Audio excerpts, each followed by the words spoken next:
சமாளித்தது வேதத்தில் தெய்வ பிள்ளைகள் அந்த பிரச்சனைகளை எப்படி சமாளித்தார்கள், நாம் எப்படி சமாளிக்கிறோம் என்பதை குறித்த சில காரியங்களை உங்களோடு கூட பகிர்ந்து கொள்கிறேன்.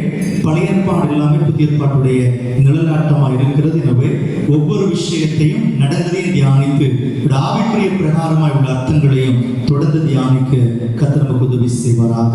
முதலாவதை வாசிக்கலாம். 2 ராஜாக்களின் புஸ்தகம் 4வது அதிகாரம் 38வது வசனம் முதல் 40வது வசனம் வரைக்கும் வாசிக்கலாம். 2 ராஜாக்களின் புஸ்தகம் 4வது அதிகாரம் 38 முதல் 40 முடிவுள்ள வசனங்களை வாசிப்போம். எலிசா கில்காலுக்கு திரும்பி போயிருக்கையில் தேசத்தில் பஞ்சம் உண்டாயிற்று. தீர்க்கதரிசிகளின் புத்திரர் அவருக்கு முன்பாக உட்கார்ந்திருந்தார்கள். வேலைக்காரரை நோக்கி, நீ பெரிய பானை அடுப்பிலே வைத்து தீர்க்கதரிசிகளின் புத்திரருக்கு கூழ் காய்ச்சி என்றார். ஒருவன் கீரைகளை பறிக்க வெளியிலே போய் பேய் கொமட்டி கொடியை கண்டு அதன் காய்களை மடிநரை அறுத்து கொண்டு வந்து அவைகளை அறிந்து கூழிலே போட்டு அது இன்னதென்று அவர்களுக்கு தெரியாதிருந்தது. சாப்பிட அதை ஜனங்களுக்கு வார்த்தார்கள். அதை சாப்பிட்ட போது சாப்பிடக்கூடாமல் தேவனுடைய மனுஷனே பானையில் சாவு இருக்கிறது என்று சத்தமிட்டார்கள். விஷயம் உங்களுக்கு விளங்கி இருக்குன்னு நினைக்கிறேன். கில்காலிலே நடந்த ஒரு நிகழ்வு.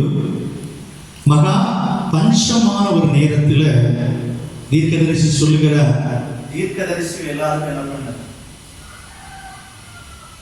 எல்லாரும் பஞ்சத்தில் இருக்கிறாங்க. அப்படித்தானே? எல்லாரும் பஞ்சத்தில் இருக்கிறாங்க. நீ ஒரு பெரிய பானை எடுத்து என்ன பண்ணு, அவர்களுக்கு கூழ்களை காய்ச்சு. சரியா? கூழ் காய்ச்சுன்னு சொல்லிட்டாரு. அப்ப வெறும் கூழ் எப்படி காய்ப்பது? ஏதாவது கீரைகளோ காய்களோ கிடைக்குமான்னு சொல்லிட்டு ஒரு நபர் வெளியில என்ன பண்ணுகிறாரு, கீரைகளையும் காய்கறிகளையும் தேடி போகிற போது அங்க ஒரு பேய் கொமட்டி கொடியை கண்டு அதுல நிறைய காய்கள் இருப்பதை பார்த்த உடனே மடி நிறைய என்ன செய்து அறுத்து கொண்டு வாராரு. ஏன்? பஞ்ச காலம் ஒன்றும் இல்லை, கூழுக்கு பதிலாக கூழோடு கூட சேர்த்து சாப்பிடுவதற்கு இவ்வளவு காய்கள் கிடைத்திருக்குன்னு சொல்லி சந்தோஷத்துல மனுஷன் எல்லாத்தையும் அறுத்து கொண்டு வந்து அதை வீட்டுல வந்து என்ன செய்து சிறுசா கட் பண்ணி அதை கூழுல போட்டு இறுதியாக கூழை எடுத்து கொடுக்கும் போது அது குடிக்க முடியவில்லை, அதுல சாவு இருந்ததாக கத்தினார்கள். நிலைமை பார்த்தீங்களா? ஏற்கனவே பஞ்சம் நடந்து கொண்டிருக்கிறது. கூழ் காய்ச்ச பிரயாசப்படும் போது அந்த காய்களை கொண்டு என்ன செய்யறாங்க, போட்டு பசி ஆரட்டம்னு பார்த்தா அந்த கூழை அவர்களால் குடிக்க முடியவில்லை. இப்ப இருந்ததும் போச்சு. ஆமே. இப்ப எப்படி இருக்கும் அந்த நிலைமை? கொஞ்சம் கூழாவதான் சரி குடிச்சு சமாளிக்கணும்னு நினைச்சா அந்த கூழ் என்ன ஆயிடுச்சு, சாவாக மாறிவிட்டது. ஒருவேளை அந்த காயை வெட்டினு பார்த்து சத்தம் போட்டிருப்பாங்களா? இந்த நிகழ்வு அதில் இல்லை. நம்முடைய ஆட்களாக இருந்தால் என்ன சொல்லியிருப்பாங்க? அதிக பிரசித்தனமாக பண்ணிட்டேன், கீரை பறிக்கணும், கீரையை தானே பறிக்கணும், எதுக்கு போய் கும்மட்டிக்காயை பறிச்சுட்டு வந்தேன். ஆனால் வேதம் சொல்லுது அவனுக்கு அது என்ன காயினே தெரியாது. தெரியாம செய்த ஒரு சின்ன தவறு. இப்ப குடும்பத்துல அந்த தீர்க்கதரிசியோட புத்திரர்களுக்கு இப்ப என்ன தேவை? சாப்பாடு தேவை. இருந்த சாப்பாடு விஷமா மாறிடுச்சு. இப்படி ஒரு பிரச்சனை நம்ம வீட்டுல வந்து என்ன நினைப்பீங்க?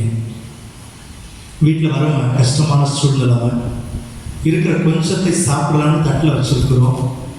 அந்த நேரம் பார்த்து தட்டில் வைக்கிறதுக்கு முன்னாடியே ஏதோ ஒரு பள்ளியோ ஒரு கரப்பாம்பூச்சி விட்டு விழுந்துட்டுன்னா உங்க சூழ்நிலை எப்படி? அத்தனை கோடி திட்டுவோம். இந்த கடவுளை பிரியாணியா கேட்டோம், இந்த கூழை தான் பிடிக்கணும், அந்த கூழ் இங்கே வாங்கி வர உங்களுக்கு பிடிக்கலையா? சரியா? இது சில பேர் சொல்லுவாங்க. சில பேர் சொல்லுவாங்க யாரை வச்சுட்டாங்க போல இருக்குது, கரெக்டாக வந்து விழுந்துருச்சு. இந்த பிரச்சனை நம்ம குடும்பத்துக்குள்ள வந்தா நம்ம சில பேரை குறை சொல்வதற்கான வாய்ப்பு இருக்கு. ஒன்னால தான் இது நடந்துச்சு, வாய்ப்பு இருக்கா இல்லையா? உண்டு தானே?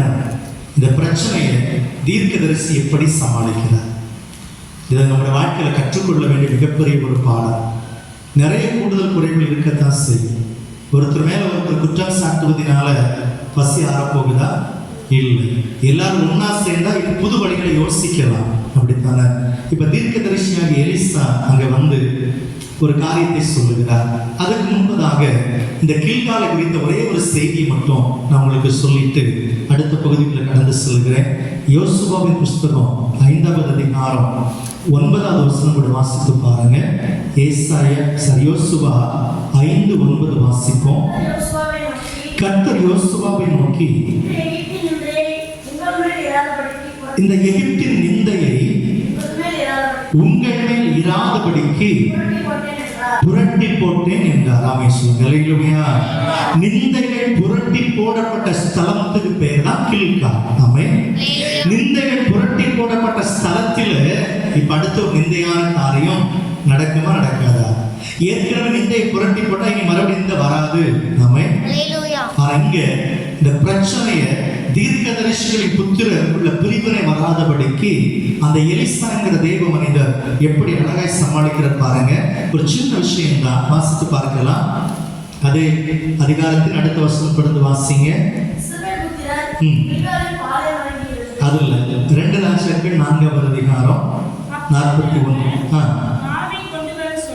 மாவை கொண்டு வர சொல்லி அதை பானையிலே போட்டு ஜனங்கள் சாப்பிடும்படி அதை அவங்களுக்கு கொடு என்றார். அப்புறம் பானையிலே தோஷம் இல்லாம போனது. அமைச்சு சொல்லுங்க. அல்லேலூயா. தோஷம்னா தீங்குன்னு சொல்லுவாங்க, தீமைன்னு சொல்லுவாங்க, சேதாரம்னு சொல்லுவாங்க. பானையில் என்ன இருந்துச்சு? தீங்கு இருந்துச்சு, தீமை இருந்துச்சு, சேதாரம் இருந்துச்சு.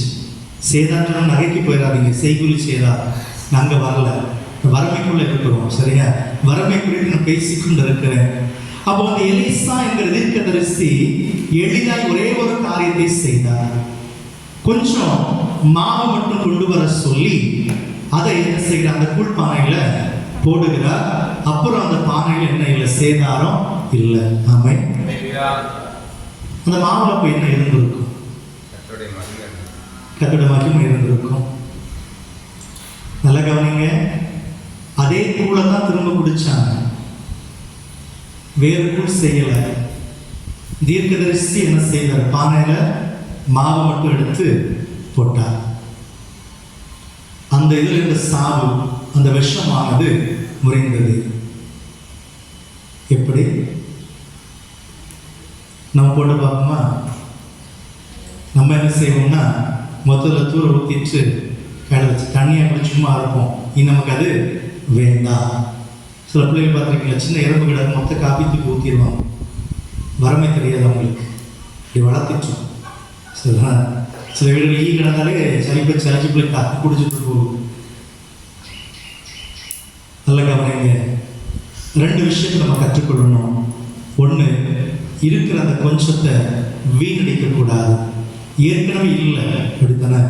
ஏற்கனவே ஒரு முற்றிலுமா இல்லை. இப்போ இருக்கிற கொஞ்சத்தை என்ன செய்யக்கூடாது? வீணாக்க கூடாது. அந்த கொஞ்சத்தை பயன்படுத்தணும். எப்படி பயன்படுத்தணும்னா அது தோஷத்தை நீக்குவதற்கான வழிகளை தேட வேண்டும். ஒருவேளை எலியா தீர்க்கதரிசி அந்த வேலைக்காரை கூப்பிட்டு சத்தம் போட்டிருக்க முடியும். கொஞ்சமாச்சு அறிவை யூஸ் பண்ணி இருக்கலாமே, இதை எதற்கு கொண்டு வந்து கேட்டிருக்கலாம். கூட இருந்த மற்ற தீர்க்கதரிசி புத்திர சத்தம் போட்டு இருக்கலாம். உன்னால நாங்கள் பட்டினி கிடக்கிறோம்னு சொல்லி பேசி இருக்கலாம். எதுவுமே இல்லை. தீர்க்கதரிசி குறை சொல்லவில்லை, யாரும் ஒன்றும் சொல்லவில்லை. தோஷத்தை தீர்ப்பதற்கான வழிகளை மட்டும் தேடினார்கள். ஆமென். அல்லேலூயா. அவருடைய குடும்பங்களில் அப்படி ஒரு சூழ்நிலை வரும்போது அந்த குழப்பங்கள் ஏன் பெரிதாகி கொண்டு போகுது தெரியுமா? அதை மூடி அதுக்கு அடுத்து என்ன செய்யலாம் என்பதை யோசிக்காதபடி நடந்த பிரச்சனை மாறி மாறி குற்றம் சாட்டி குறை சொல்லி உன்னாலதான் என்னாலதான் மாறி மாறி வாக்குவாதங்கள் வளரும் போது அந்த பிரச்சனை ஒரு நாளும் மாறாது. ஆமென். ஸோ அந்த பிரச்சனைகள் மாறணும்னா அதை விட்டு அடுத்து என்ன செய்யலாம், இந்த கட்டடத்துக்கு நீங்க என்ன செய்யணும், வரணும். அடுத்து என்ன பண்ண போறோம் என்பதை குறித்து சிந்திக்க ஆரம்பிக்கிற போது இந்த பிரச்சனைகளை எளிதாக சமாளித்து விடலாம். அது தீர்க்கதரிசியானவரோ மாவை கொண்டு அங்கே போடுகிறார், தோஷங்கள் மாறுகிறது. இந்த மாவை குறித்து சொல்லும் போது நிறைய விஷயங்கள், யாத்திராகமம் 23:18 வாசிக்கிற போது பலி கர்த்தருக்கு செலுத்தக்கூடிய பலியில இந்த மாவு இருந்துச்சு. ஆமென், ஹல்லேலூயா. என்னாகும் 28:5 சொல்லுகிறது, சமாதான பலி செலுத்தும் போது அதுல மாவு இருந்துச்சு. அப்ப மாவு என்று சாதாரண சொல்லிவிடக் கூடாது. ஆவிக்குரிய அர்த்தமா யோசிக்கிற போது இந்த மாவு என்பது பலிகளை குறிக்கிறது. ஆமென், ஹல்லேலூயா, ஹல்லேலூயா. அப்போ ஒரு ஆபத்து வரும்போது, குறைவுகள் வரும்போது அதை எப்படி சமாளிப்பது? ஒட்டுமொத்த குடும்பத்தோடு உட்கார்ந்து கர்த்தருக்கு துதிபலிகளை செலுத்துங்க, தோஷங்கள் மாறும். ஆமென், ஹல்லேலூயா. சேதாரங்கள் நிச்சயமாய் மாறும். சேதப்படுத்த வருகிற காரியத்தின் நடுவுல தேவன் நமக்கு நிச்சயமா ஜெயம் கொடுப்பார். ஆமென். மாறி மாறி குறை சொல்லிட்டே இருந்துட்டோம்னா கடைசி வரைக்கும் அந்த பிரச்சனைக்கு ஒரு முடிவு நம்ம காணவே முடியாது. அதை திரும்ப புகஞ்சு பெரிய விரிசலுக்குள்ள கொண்டு போய்விடும். எனவே குடும்பத்துல குறைவுகள் வரும்போது முறுமுறுப்புகள் உண்டாகலாம். அந்த நேரத்துல அடுத்த கட்டத்தை நோக்கி நீங்க கடந்து செல்ல தீர்மானித்தீங்கன்னா நீங்க குடும்பமாய் உட்கார்ந்து ஸ்தோத்திரத்துல பெருகுங்க, கர்த்தர் நடத்துவார். ஆமென், ஹல்லேலூயா.